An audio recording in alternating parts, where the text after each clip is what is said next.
So one day I was scrolling Twitter and I came across what seemed to be a lot of discourse over a certain game in particular. This game just being released to no one's knowledge. I haven't seen any gameplay trailers or anything like that, so this game just kind of dropped out of nowhere.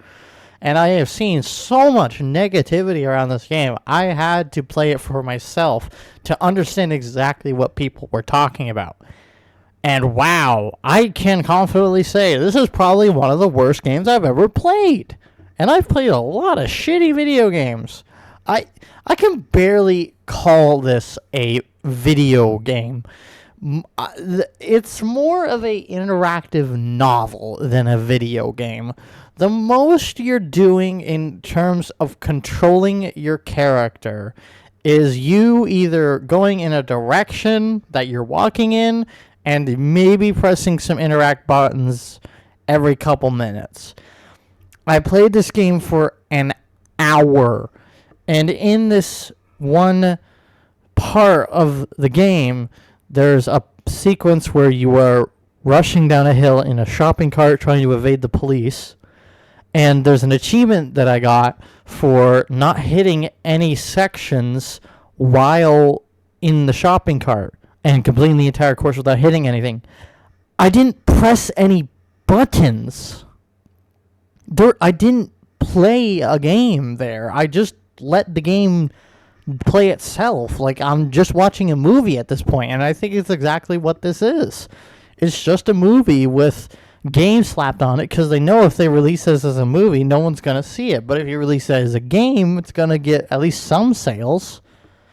I was wondering, like, I'm looking at this quote-unquote indie game and wondering how they got the budget for big-name star records and songs. Like, there's some, like, really popular artists in this soundtrack, like Stan Bush, the Smashing Pumpkins, Alice Coltrane. Like, these aren't small artists. Like, it's a fully licensed soundtrack. And then you dig a little deeper into the publisher, something Antesian Games or something, Antesian Interactive, and you look at the founder.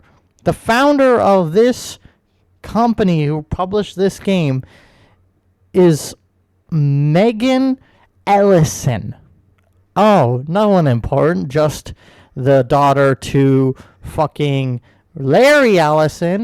Who is Larry Ellison?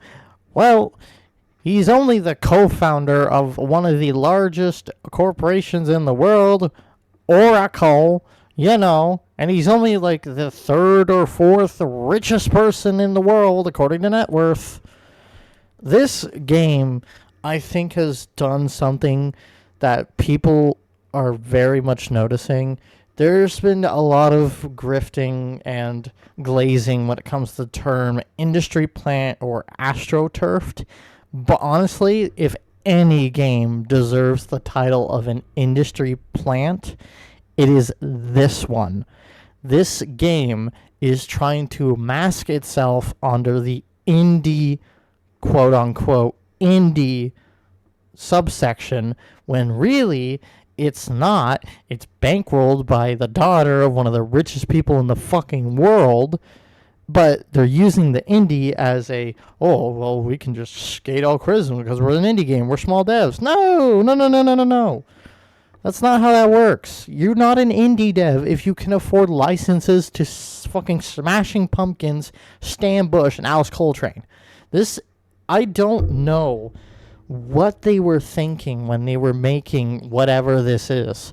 This is just so bizarrely, uncharacteristically not a game. It's just, this feels like it started out as a movie, like a short movie, which honestly it would have been fine, I guess. Honestly, none of the characters are likable or redeemable at all. They're all just like pieces of shit, really. Like our main character, she dislikes this one person on the fact that she does not listen to music. Not that she's a terrible person. Not that she's done something horrible to her. No. The only thing that she hates her for is that she does not like music. And these are supposed to be the main people we're following throughout the entire 4-hour story. Another gripe with this game is there's no consequences to failure. There's not any unique dialogue when you fuck something up. It just continues like it never even happened. And in some sections, you don't even have to play the game. You can literally set your controller down and walk out of the room, and you'll be perfectly fine. Like, I'm afraid. I am afraid that this game is going to make game developers lazy. Well, not lazy per se, but I hope game developers do not look upon this game as an example of what gamers want, because this is very clearly an industry plant. It's the clearest definition of an industry plant. Like this isn't a game mostly. Like, IGN gave this a 10. Like, don't get me wrong, like, you can never trust IGN when it comes to reviews, but like every single main game journalist publisher I see making reviews on this game, it keeps saying 10 out of 10, 10 out of 10, 9.5 out of 10. And I just don't see what the big deal is with this game. Like, take away the licensed soundtrack, and what do you have? Like, you have a somewhat mediocre coming-of-age story that has 3 friends in it, I guess? I don't know. I didn't see anything unique, interesting. The characters were bland and mid as hell. Oh, I didn't even get to the fucking kissing scene, did I? What in the fuck was that?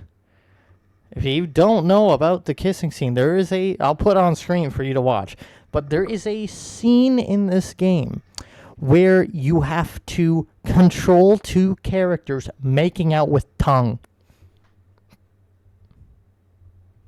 These are minors.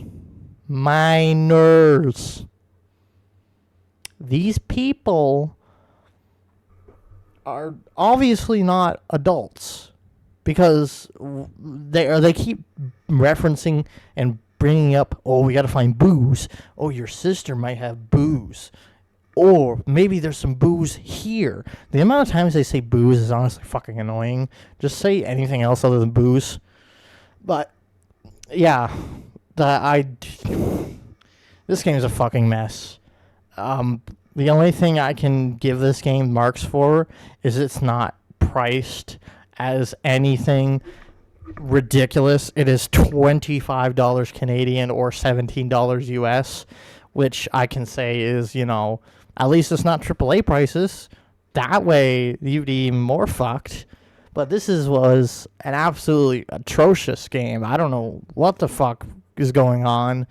It very clearly looks like these fucking reviewers were bought out by this publisher to say good things about this game. And I really, really am not looking forward to the Game Awards this year, because we all know, or at least I'm predicting, that this game is going to be there and it's going to get every reward in every category, and nobody is going to see through the bullshit that this thing deserves no rewards. Anyway, official review, 3 out of 10. It's god-awful at best and downright actually shitting in your mouth at worst.